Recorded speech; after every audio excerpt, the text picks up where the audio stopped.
Signe Indochine, prochaines infos pour l'arrondissement 8h30 et 9h pour le national. Notre région, notre passion.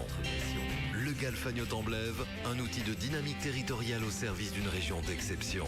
L'initiative de l'ASBL au Temblève et des communes de Ouem, Malmedy, Stavelot et Stoumont.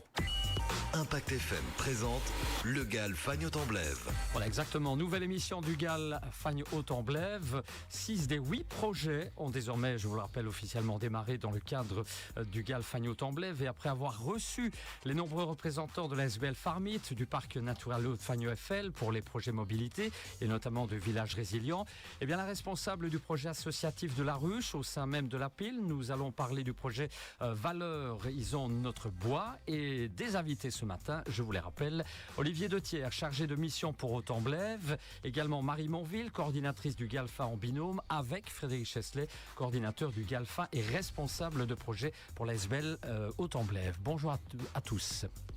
Voilà, attendez, c'est mieux avec le micro comme ça, voilà, normalement. Bonjour. Alors, présentation des invités, c'est fait. Frédéric Chesley, avant toute chose, vous avez une déclaration à faire, évidemment. Oui, Patrick, une déclaration tout à fait, et surtout une déclaration d'amour, finalement, ce matin. Parce que d'amour pour notre président, Luc Dutilleux, qui a tout préparé ici et bien au-delà pour que nous puissions continuer son ouvrage. Donc c'est Luc Dutilleux, visionnaire, qui a tant donné pour notre territoire. Donc c'est une véritable déclaration d'amour que nous voulons faire également pour son épouse Marie-Jeanne, ses enfants, sa famille qui viennent de traverser une tempête sans pour autant prendre l'eau. Mais aussi une déclaration d'amour pour ses amis bienveillants qui sont venus en intensité et en nombre pour lui rendre un dernier hommage lundi dernier. Et évidemment, une déclaration d'amour pour notre territoire, parce que c'est un peu aussi pour nous une profession de foi là maintenant. Et évidemment, une déclaration d'amour pour un grand homme qui continue de nous accompagner. Bravo et merci où que tu sois, n'est-ce pas Marie ? Oui, en effet, notre président nous a quittés, mais il continuera à nous inspirer chaque jour. Si nous sommes un peu orphelins aujourd'hui, nous pouvons heureusement compter sur des organes d'administration motivés pour assurer la relève. Des témoignages, nous en recevons, ainsi que des marques de soutien des personnes marquées par ce président visionnaire, dévoué et engagé. Nous sommes épaulés pour mener à bien les différents projets du Galfa, ainsi que les actions d'Haute-Temblève et du Cercle Intermilis qui contribuent à notre financement, comme les communes de Ouem, Malmedy, Stavelot et Stoumont. Oui, effectivement, c'est cette complémentarité, et vous le savez, on en parle assez maintenant, depuis plusieurs mois. C'est ce partenariat privé-public qui permet un peu de pouvoir mettre ça en place, et c'est vraiment dans le cadre de ce processus leader qui anime les différentes actions que on est en novembre, qu'en décembre nous serons 10 à travailler, 10 avec le projet Relocalisons notre alimentation qui est porté par Univers Paysan, et pour info il est en phase de clôture puisque le recrutement a eu lieu, donc là ils sont en train d'analyser toutes les candidatures, ainsi que le projet Académie Formation Innovation du Cercle Intermilis avec Stéphanie Infantino, et enfin le contrat Rivière-Amblève et son projet des eaux de source aux eaux épurées. Alors aujourd'hui, en compagnie de Marie Monville et d'Olivier Dethier et un paquet d'émotions, Olivier Dethier pour info est bien connu de Ouem à Aizomont, ça c'est un petit clin d'œil, et nous allons donc parcourir avec tous ensemble plus en détail le projet bois.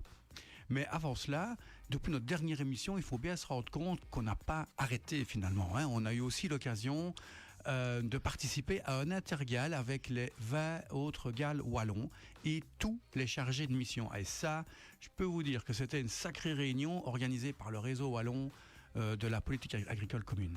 Oui, c'est une rencontre qui nous a permis de croiser d'autres acteurs de la ruralité qui sont issus d'un peu partout en Wallonie.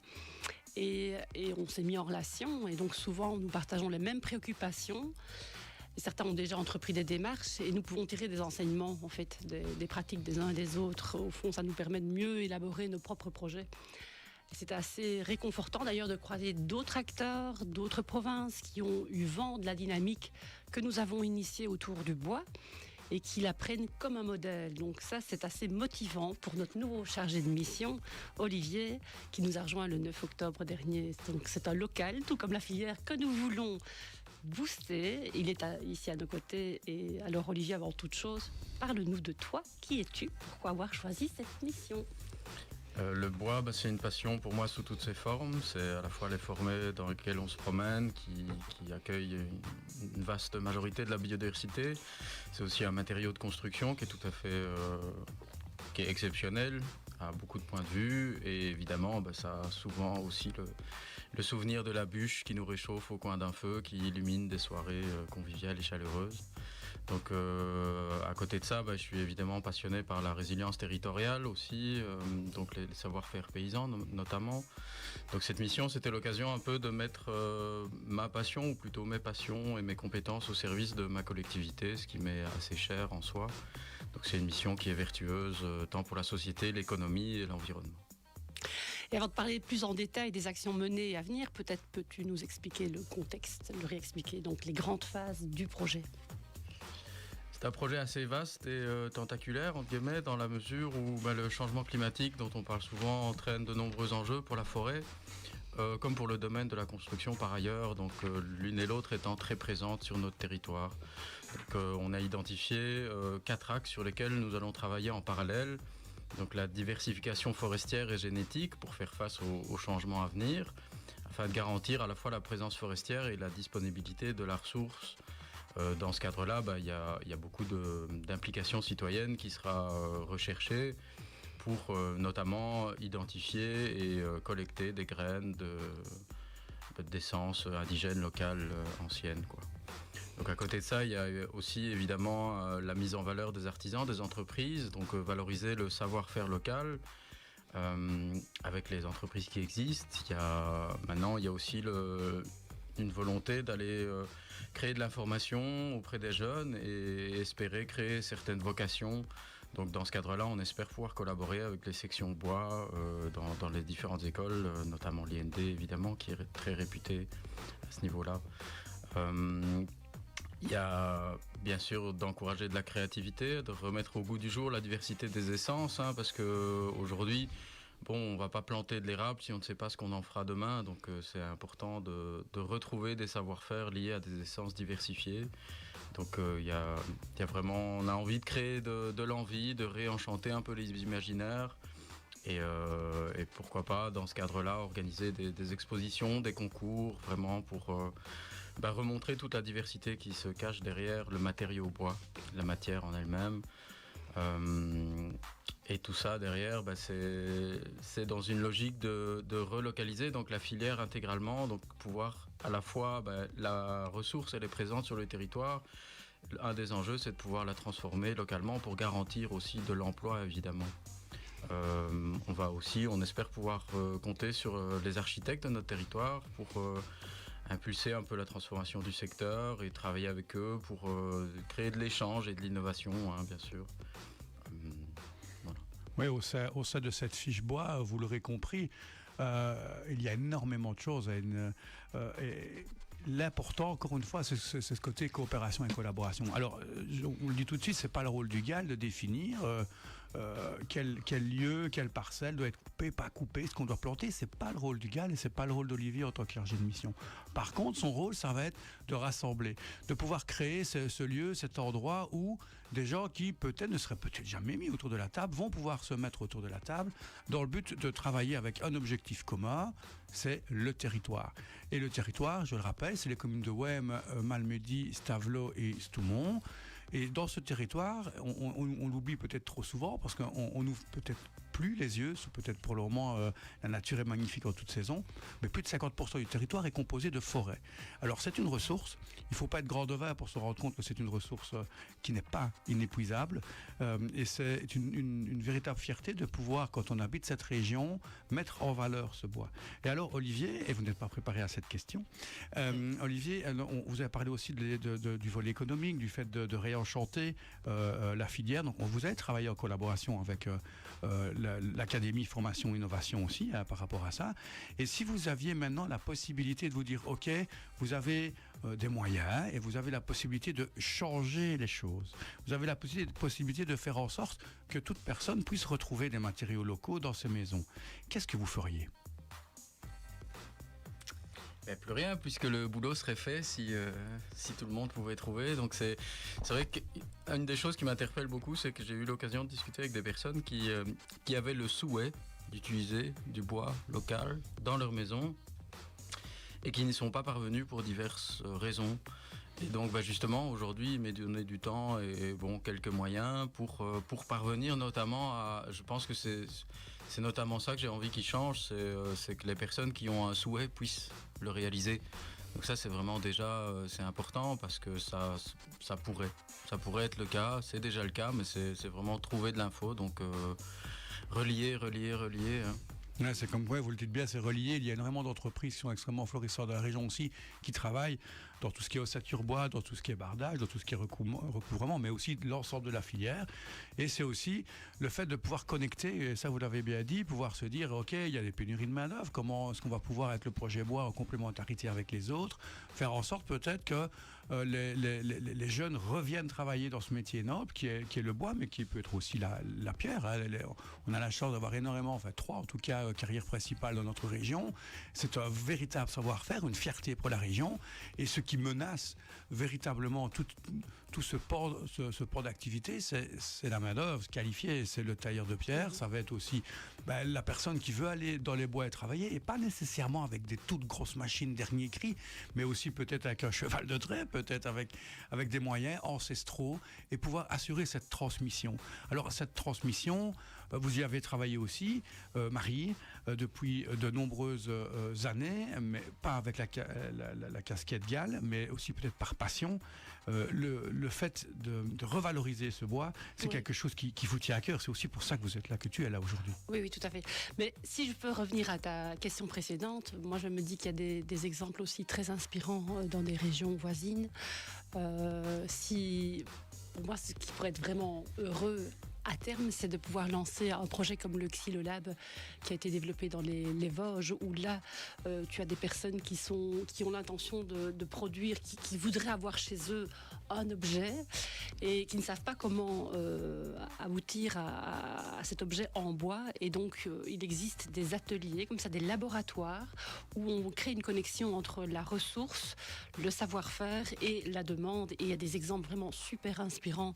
Il y en a aussi en Belgique, hein, on en connaît quelques-uns, et il y en a aussi dans les Vosges, il y en a aussi en Autriche, et donc là on peut aller aussi s'inspirer de ces pratiques qui sont opérées ailleurs.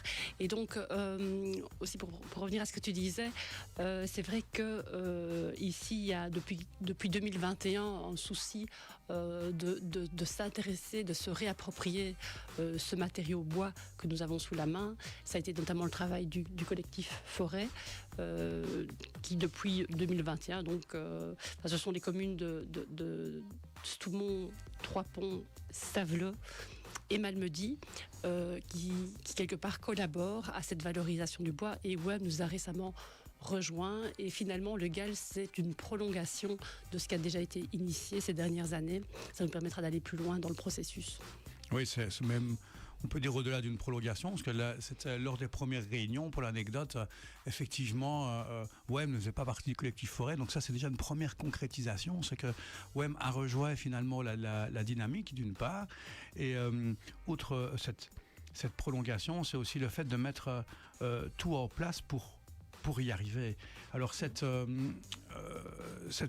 filière bois, elle ne s'improvise pas. Personnellement, j'y connais pas grand-chose.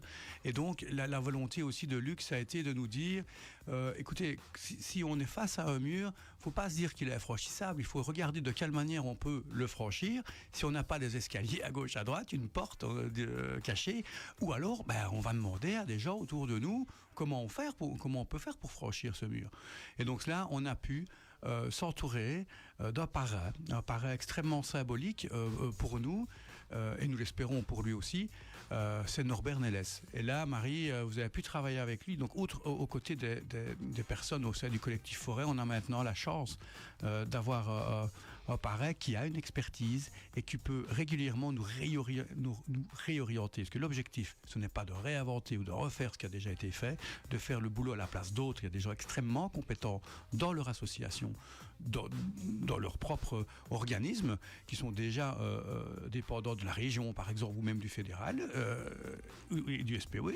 Et donc, c'est plutôt de se dire comment peut-on faire en sorte de rassembler toutes ces personnes et d'aller chercher toute l'expérience et l'expertise. Alors, autres.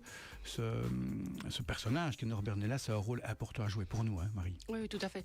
Mais c'est vrai que lui-même me renvoyait récemment qu'on a une série de compétences sur le territoire et parfois pas toujours la fierté ou l'audace d'aller de l'avant. Il a notamment été membre de plusieurs jurys dernièrement et il s'étonnait de voir, c'était dans le cadre de concours d'architecture, il s'étonnait de voir que finalement il y avait pratiquement pas de dossiers déposés ici en Wallonie. Il y en avait beaucoup par contre en Flandre et donc se poser la question de la réappropriation de notre savoir-faire, de notre créativité et de cette valorisation et donc il s'en étonnait et donc là on s'est dit oui, il faut vraiment réenchanter, encourager, booster, mettre en lien et quelque part encourager à mettre en avant en tout cas les compétences qu'on a aussi au niveau territorial, au niveau local. Ouais, cette histoire de compétences, Olivier, on peut dire que vous êtes tombé dedans quand vous étiez petit en fait, hein, parce que Norbert Nellas a eu l'occasion de participer aux entretiens d'embauche. C'était assez serré, parce que nous avons eu l'occasion avec Marie d'y participer aussi. Donc petite pensée pour toutes les personnes qui ont aussi postulé pour ce poste, parce que on se rend tous compte autour de la table que toutes les personnes qui viennent, qui postulent ou qui sont maintenant au GAL ont choisi d'être là. Et ça n'a véritablement pas de prix, parce que c'est au-delà de la passion, c'est de la cohérence et de l'évidence. On essaie de faire un maximum de choses pour notre territoire. Et on se met en danger aussi, hein, quelque part. Et donc là, Olivier, vous avez participé à cet entretien d'embauche, vous avez eu l'occasion d'analyser cette fiche bois. Et donc là, très vite, dès le 9 octobre, il y a différentes phases dans cette fiche bois. Vous allez peut-être nous les préciser de manière très théorique sur le projet en tant que tel. Donc c'est pouvoir se dire, ok, je fais mon entretien et vous êtes venu de manière tout à fait authentique et vraie à cet entretien. Et on peut dire que le bois, pour vous, et je veux dire même l'environnement, c'est plus une passion, ça coule dans vos veines en fait. Oui, c'est ma sève à moi.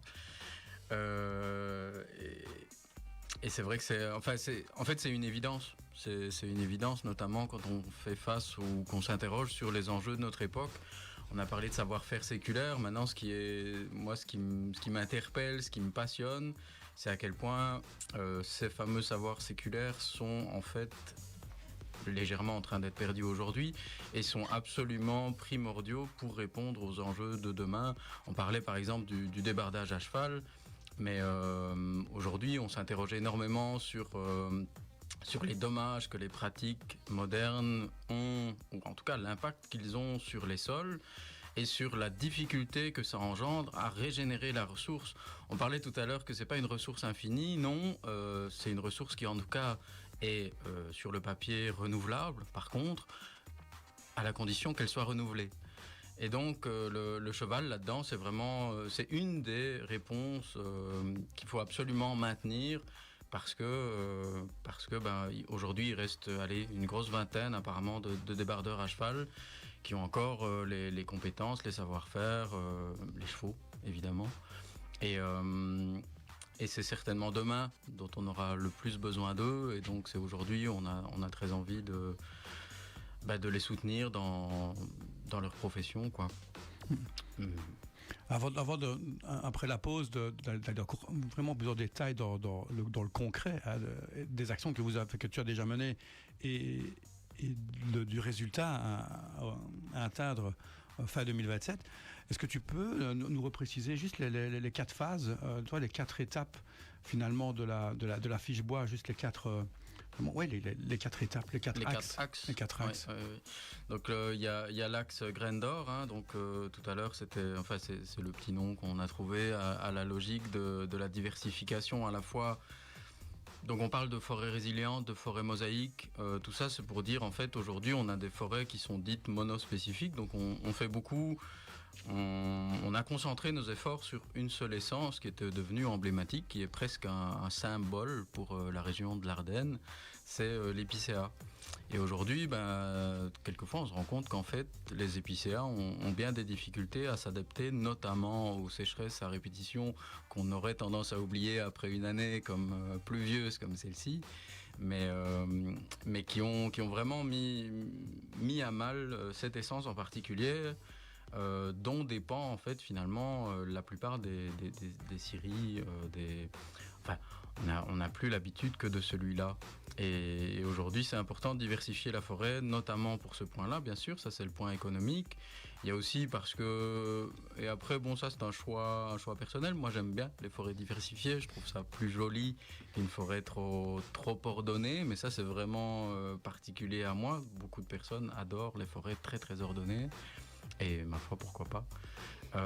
Ça, c'est peut-être le volet plus sociétal. Et puis environnementalement parlant, c'est vraiment la majorité de la biodiversité qui se cache, entre guillemets, ou en tout cas qui vit dans les forêts. C'est la fonction de la forêt. Et finalement, si je me souviens par exemple des exercices d'enfants, on a des ronds qui rentrent dans des ronds, on a des triangles qui rentrent dans des triangles et des carrés qui rentrent dans des carrés. Mais en fait, si on n'a plus que des ronds, où va le triangle, où va le carré ? Et donc ça, c'est vraiment environnementalement parlant. Donc je pense qu'aujourd'hui, il y a à la fois la diversification forestière, c'est quelque chose de souhaitable pour les points de vue environnementaux, que ce soit la biodiversité, le stockage du carbone, etc. Mais c'est, je pense, absolument nécessaire pour demain, puisque l'épicéa sera de plus en plus mise à mal avec le changement climatique. Et dans les autres États, donc on a parlé de graines d'or. Et pour la minute 30 qui nous reste, est-ce que tu peux peut-être nous expliquer les autres... Les 3 axes, donc il y a tradition bois, donc ça c'est les savoir-faire locaux, la mise en réseau des entreprises, la création de vocations, on l'espère. Il y a Wood Wow, donc réenchanter les imaginaires, donner envie d'un parquet en frêne, pourquoi pas, c'est très joli. Et c'est souvent méconnu. Un parquet en frêne ? Oui. Ah oui. Et puis Archibois, donc le travail en collaboration avec les architectes. Et donc voilà. Oui, donc toutes ces phases, vous le voyez, vous l'entendez tout le moins, vont se mettre en place avec, encore une fois, cette énergie Marie du collectif Forêt, avec ce parrain Norbert Nélès, avec la complicité, évidemment, l'aide des communes et des différentes filières. Et ça, le centre culturel, on va en reparler un peu plus en détail après la pause. Marie, est-ce que tu veux ajouter quelque chose avant la pause ? Oui, on parlait du centre culturel et qui est vraiment un allié depuis le début de nos initiatives. On collabore beaucoup avec l'animatrice de l'espace culturel de Trois-Ponts et c'est un lieu qui nous permet souvent qui propice à la réflexion, à l'accueil de séances d'information et donc ça on en reparlera de toute manière après la pause, on vous donnera plus de détails. Oui, parce que ça, le lundi du bois, effectivement, il y a eu plusieurs opus et il y en aura d'autres séances qui vont être organisées ici en 2025, mais ça on en parle très vite, n'est-ce pas Patrick ? Voilà, absolument, on revient après la pub et l'info de 8h30, à tout de suite. Le GAL Fagnoton-Blève revient dans un instant. Chaque samedi, de 21h à minuit, retrouvez le meilleur des années 80 dans Génération Vinyle avec Olivier Prégardien. Un voyage de 3 heures à la recherche de la perle rare, là où le son était plus pur. Les classiques, les incontournables, mais aussi les versions maxi moins connues. Les galettes noires n'auront bientôt plus de secrets pour vous. Génération Vinyle, chaque samedi dès 21h. Laissez-vous inspirer par Enders et Hazel, votre créateur d'intérieur. Meubles, décoration. Venez découvrir la qualité et le style incomparable Enders et Hazel chez Lederland à Saint-Vite. Ouvert de 10 à 18h30, dimanche compris. Plus d'infos sur lederland.info. C'est la folie Black Friday chez Lemaire Distribution. Art de la table, images, son, GSM, petits et gros électroménagers, soins et bien-être, éclairage, cuisine équipée, des offres irrésistibles vous attendent dans tous les départements. Profitez-en, les fêtes de fin d'année approchent. Et en plus, chez Lemaire Distribution, le Black Friday, c'est toute cette semaine. Lemaire Distribution, route de Ouem à Bougné-Malmedy. Le chalet d'hiver du restaurant L'Aqua-Rossa à Francorchamps vous accueille à nouveau du vendredi au lundi. Dans une atmosphère cosy, venez déguster nos délices de saison, comme viande sur pierre, épée de viande aux crustacés, fondue fromage et Mont d'Or, et bien sûr, toujours notre carte de cuisine française et italienne, dont nos fameuses pizzas au feu de bois. Restaurant l'Aqua-Rossa et son chalet d'hiver, rue de Pomard à Francorchamps, à 500 mètres de l'entrée du circuit. Info sur Facebook. Impact FM, l'inforégion avec Olivier Tomezzoli. Grosse gelée cette nuit avant, grand redout ce week-end. Il faut se dépêcher pour profiter des joies de la neige ce vendredi. 600 hommes, 180 véhicules, 4 pays, exercice militaire de grande ampleur qui débute dimanche soir au départ du camp d'Elsenborn. Explication dans ce journal. Et en rallye, gros problème moteur pour Thierry Neuville au Japon. Le pilote de sa vitre roule quasi au ralenti à plus de 5 minutes de Tanak après 6 spéciales. Vendredi 22 novembre, le développement des titres de l'info de l'arrondissement. Présentation Olivier Tomezzoli. Bonjour à tous, on commence avec les joies de la glisse. Pas trop sur les routes, heureusement, pas vraiment à se plaindre dans notre région quand on voit comment cela s'est passé partout ailleurs en Wallonie hier. Les joies de la glisse donc, la vraie, en luge par exemple, comme c'est le cas au Val de Wanne qui profite de la fine couche pour ouvrir sa location ce vendredi. On skie aussi sur une petite piste au Mont-Rigui pour les affiliés des skieurs réunis de Haute-Fagne, une piste qui a été damée, mais il va falloir en profiter rapidement parce que les beaux paysages et le gros gel de cette dernière nuit, ce sera bientôt un souvenir avec des températures qui vont remonter au-dessus des 10 degrés dès ce dimanche. En attendant le retour de la neige, même s'il pourrait encore tomber quelques centimètres ce soir avant le gros redout du week-end.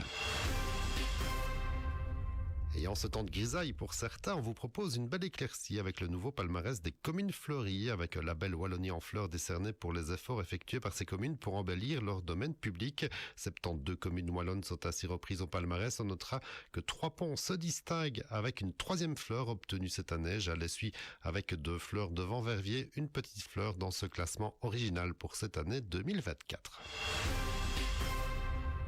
Gros plan à présent sur un exercice militaire de grande envergure au départ du camp d'Elsenborn, exercice engageant quand même 600 hommes, 180 véhicules avec des militaires venus des pays voisins, Pays-Bas, Luxembourg et France, et coordonné par le bataillon de chasseurs à cheval caserné à Everley, dont le chef de corps, le lieutenant-colonel Jean-François Verhurst, nous éclaire sur les missions de son bataillon qui s'est donc installé chez nous pour quelques jours.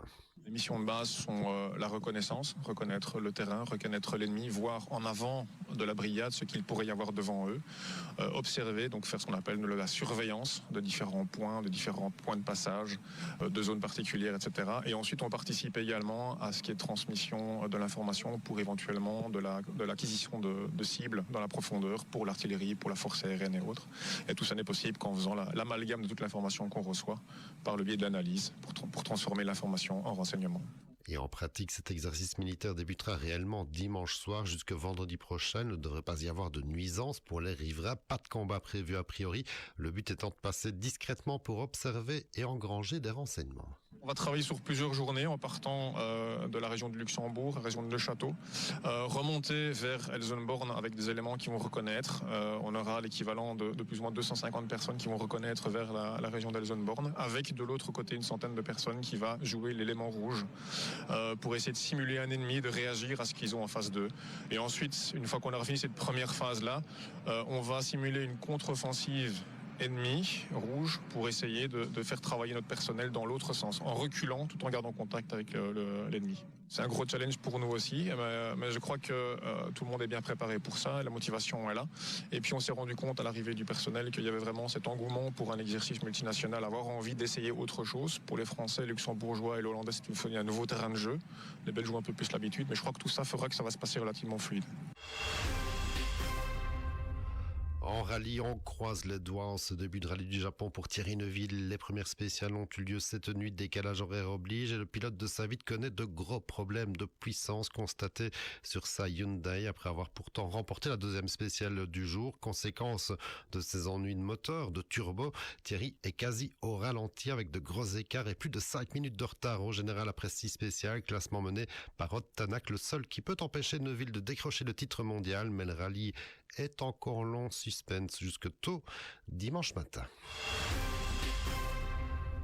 En football, pas de remise décrétée pour ce week-end en provincial. On peut supposer que certains terrains ne seront pas praticables, mais pas de remise générale donc. Au programme en première provinciale, Malmundaria accueille Oris samedi, donc demain à 20h au stade Le Chat, et le chaud derby entre Ster Francorchamps et Sarre dimanche à 14h30. En 2C, les déplacements de Offray à Franchimont et de Stavelot à Lambermont-Rechat dimanche après-midi. En troisième série D, un beau programme également avec le derby entre l'Alliance Haute-Fagny et Trois-Ponts. Bellevaux accueille Bulange, déplacement de Wem Fémonville à Elsenborn, et le duel entre Bellevaux et Jalais. Toutes ces rencontres dimanche à 14h30.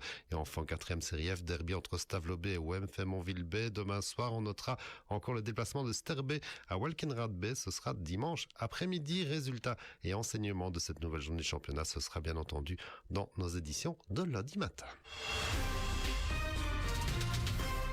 L'info continue sur notre page Facebook Impact News. Impact FM, météo. Aujourd'hui, la nébulosité sera variable avec par moments quelques averses qui pourront prendre un caractère hivernal et éventuellement être ponctuées d'un coup de tonnerre. Les maxima s'échelonneront de 0 à 2 degrés sous un vent modéré à assez fort d'ouest à sud-ouest. Durant la nuit, des éclaircies parfois larges alterneront avec des passages nuageux, par moments encore porteurs de l'une ou l'autre averse pouvant être à caractère hivernal. Attention aux nuages bas qui pourraient réduire la visibilité localement. Les minima varieront de 0 à moins 3 degrés. Le vent diminuera pour devenir faible à modéré de sud à sud-ouest. Demain matin, nous devrons composer avec des éclaircies et de plus en plus de nuages d'altitude. Du brouillard, parfois givrant, pourra se former. Les températures atteindront 2 à 4 degrés, mais continueront d'augmenter le soir et la nuit suivante. Cela est la conséquence d'un front chaud qui remonte du sud grâce au vent qui soufflera modérément, voire assez fort. Dimanche, la nébulosité sera variable avec principalement des nuages élevés et moyens. Quelques averses seront possibles le matin. Le vent de sud assez fort continuera d'apporter de l'air très doux. Les maxima oscilleront entre 12 et 15 degrés. Pour le début de semaine, une zone de pluie traversera notre région d'ouest en est. Les températures varieront de 11 à 14 degrés le matin, puis diminueront de quelques degrés après le passage de la perturbation. Le vent restera modéré à assez fort de sud-ouest. Peu importe la météo, dans le drive de Malmedy, je suis à l'abri. Boissons, bières spéciales, vin, alcool, dont un large choix de bouteilles en verre consigné. Meilleur pour l'environnement et pour votre portefeuille. Le tout chargé directement dans votre coffre. Drive de Malmedy, au cœur du zoning de Malmedy. Notre région, notre passion. Le GAL Fagnes-Autemblève, un outil de dynamique territoriale au service d'une région d'exception. Avec le soutien de la Wallonie et cofinancé par l'Europe. Impact FM présente le GAL Fagnes-Autemblève. Et on y va pour une deuxième partie de l'émission du GAL, bien sûr, ce vendredi en direct, à vivre aussi sur Facebook Impact News pour l'image. Nos invités, je vous les rappelle, Olivier Dethière, chargé de mission pour Autemblève, également Marie Monville, coordinatrice du GALFA en binôme, avec Frédéric Chesley, coordinateur du GALFA et responsable de projet pour l'ASBL Autemblève. Frédéric, je vous donne à nouveau la parole. Oui, je vais être court pour une fois. Est-ce que j'ai la chance d'être extrêmement bien entouré? Je sens un point de moquerie, Patrick. Je l'entends. Si, je l'ai entendu. Absolument pas. Je l'ai entendu. Non, je sais être bref. Et là, le mieux, c'est que je passe directement la parole à Marie, parce que Marie a été aussi un peu à l'initiative de cette fiche projet dans le cadre du processus. Je rappelle, il y a eu de nombreux ateliers collaboratifs. Il y a eu 57 pré-projets. Dans ceux-là, il y en a quand même quelques-uns qui parlaient de la forêt et de l'importance de la forêt. Et tout ça a été rassemblé avec un comité de pilotage dans un projet qui s'appelle Valorisons notre bois, qui a été validé avec un arrêté ministériel, etc. et une mise en place concrétisée aujourd'hui avec Olivier. Et donc Marie, peux-tu vraiment nous expliquer un peu la jeunesse et nous en dire plus par rapport à cela? Oui, donc le bois, c'est vraiment une thématique qui nous tient fort à cœur et donc sur laquelle on a travaillé énormément avec le collectif Forêt. Et nous avions un chargé de mission et au terme de sa mission, on s'est dit le GAL, c'était l'opportunité de pouvoir prolonger les actions initiées depuis 2021. Et donc, c'est la raison pour laquelle on a déposé une fiche projet avec les 4 axes qu'on a déjà évoqués précédemment. Et donc, la reconnaissance du GAL était pour nous une réelle opportunité pour toute l'équipe du collectif Forêt.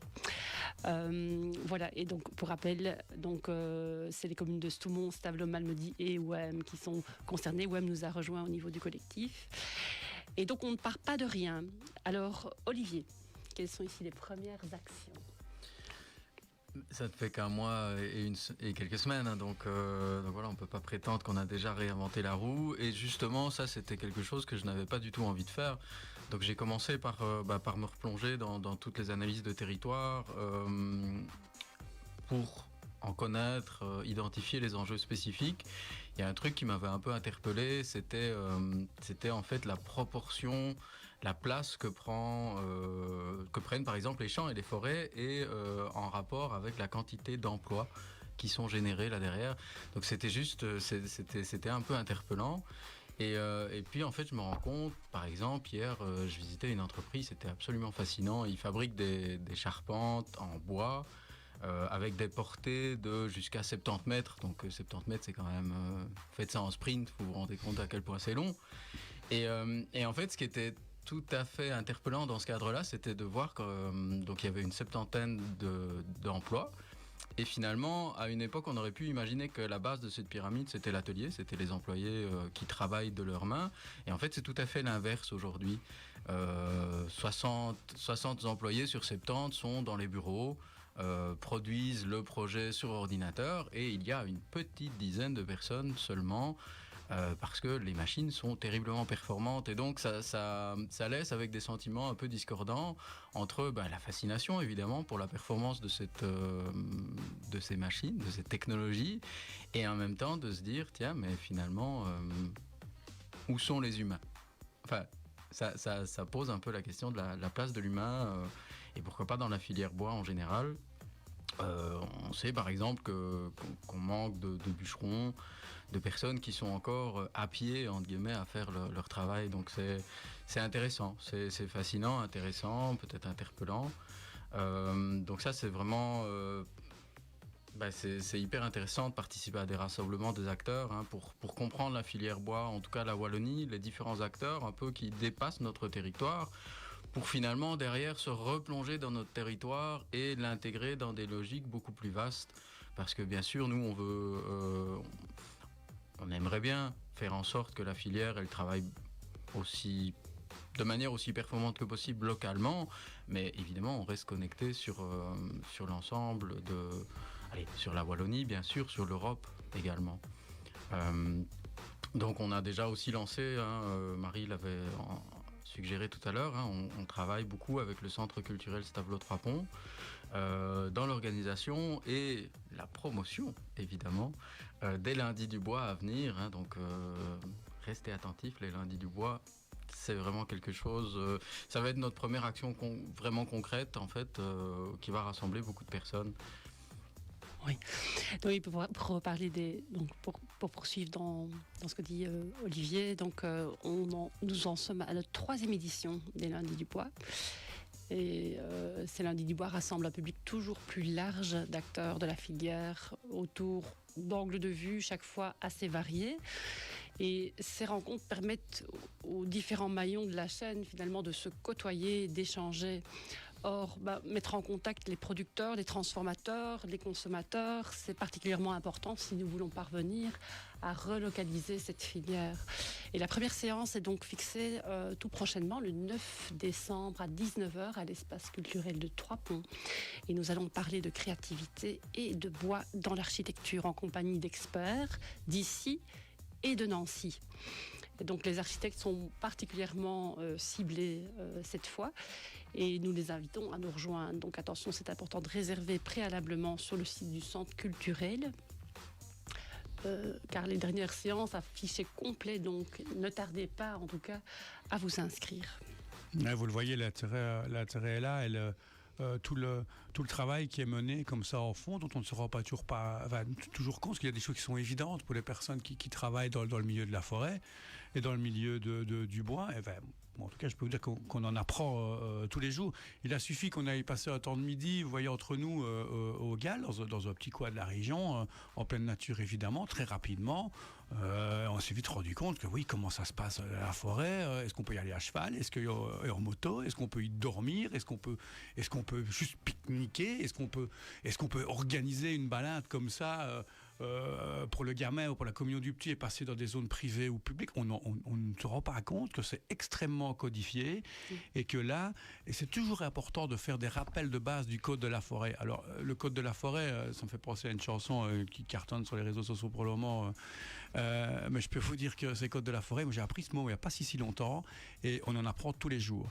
Alors si le GAL, et si Olivier Marie qui a porté ce projet depuis sa genèse avec Norbert Nelles et Petite Pensée là-haut, et bien si ça peut permettre à conscientiser tout un chacun qu'il y a des règles à respecter qui sont d'abord légales, mais qui sont aussi des règles de bon sens et de bienveillance pour respecter les habitants de la forêt, mais aussi pour nous respecter les habitants de la population, des gens qui y habitent, qui ont aussi acheté de certaines parties et qui doivent aussi pouvoir y vivre et en jouir. Alors là, on aurait déjà réussi, quoi. Alors ces rappels de base du code de la forêt, ces interprétations, les enjeux de la filière et l'urgence de la dynamiser pour que concrètement on puisse retrouver davantage de bois local dans nos maisons, c'est aussi une des priorités de ce projet d'Igal Fagne Haut-en-Blève.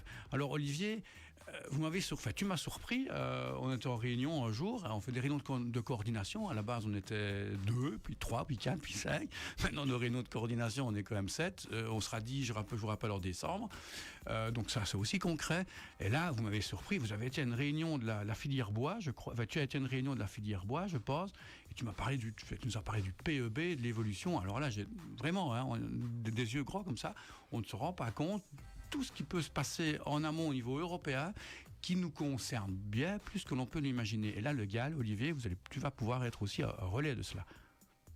Oui, en tout cas, je l'espère. Et c'est vrai que c'était ce jour-là, on nous avait présenté les objectifs qui sont européens. Donc, qu'on apprécie ça ou pas, c'est des objectifs qui sont au-dessus de nous, qui nous attendent. La Belgique est attendue au tournant. Et donc notamment, quand on parle de PEB aujourd'hui, on parle de performance énergétique du bâtiment, donc de sa consommation à l'instant T au mètre carré. Et en fait, on nous annonçait la transformation à venir de la performance énergétique en performance environnementale. Et donc dans une logique d'analyse du cycle de vie, c'est-à-dire du départ de l'impact d'un matériau à sa création jusqu'à l'impact de la démolition du bâtiment en fin de vie.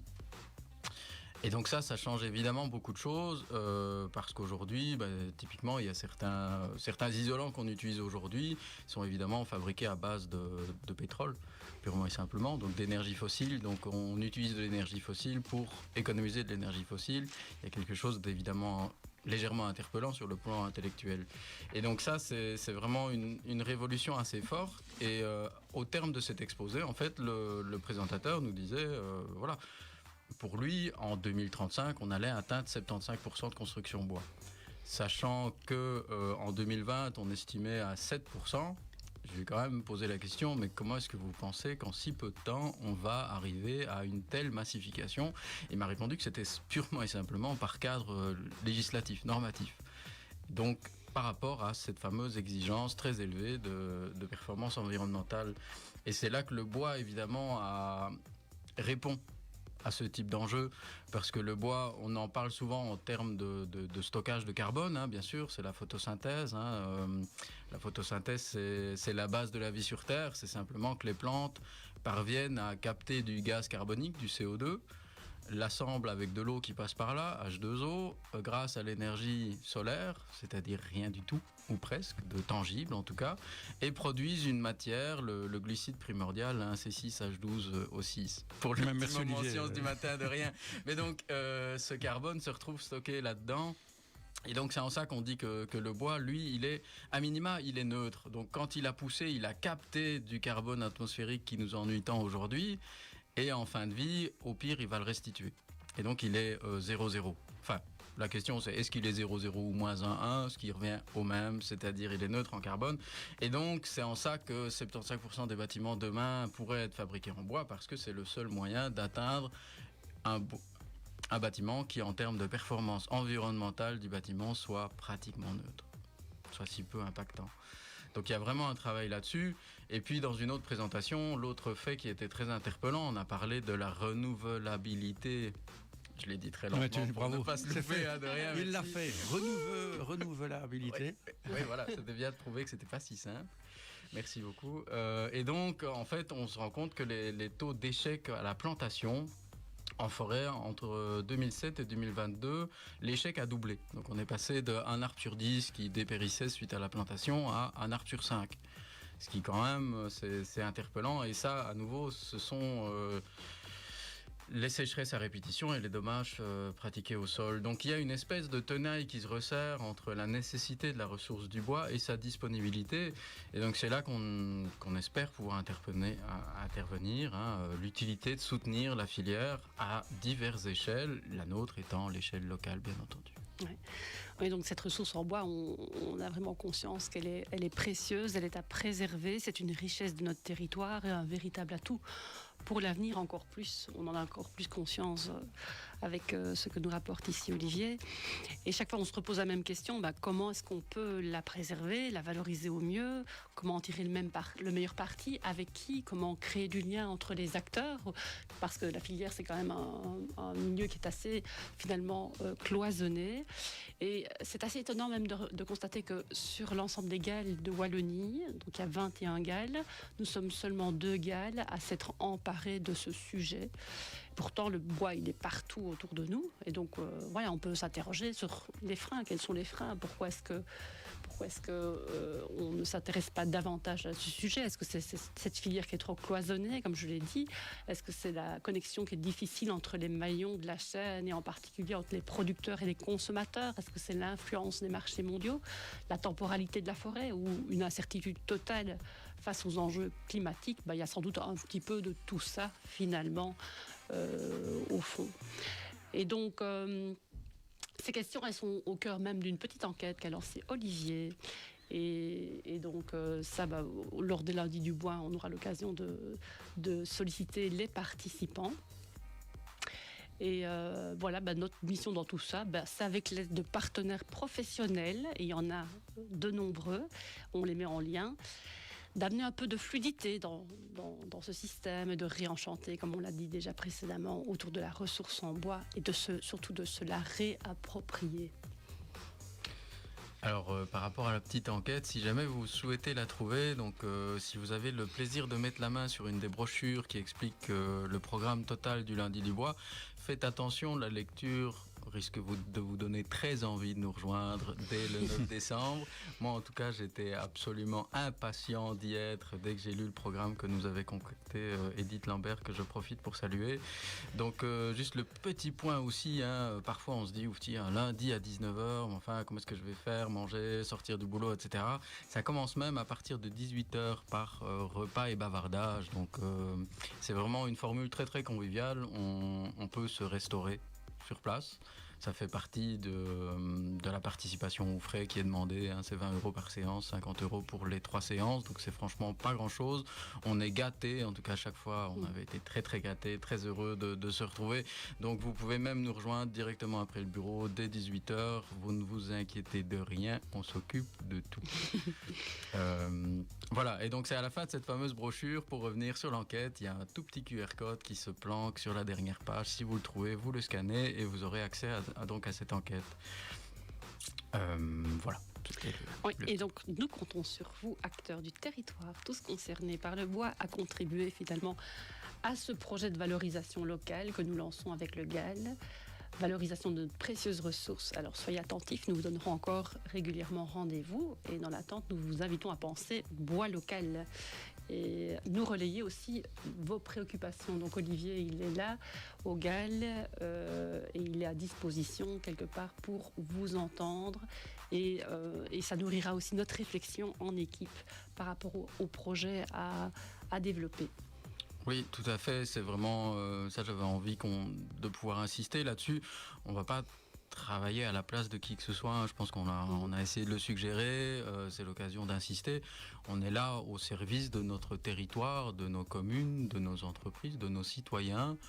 Et donc, je vous invite vraiment, si vous le souhaitez, si vous avez une suggestion de « tiens, vous pourriez faire ceci » ou vous faites mal cela, pourquoi pas.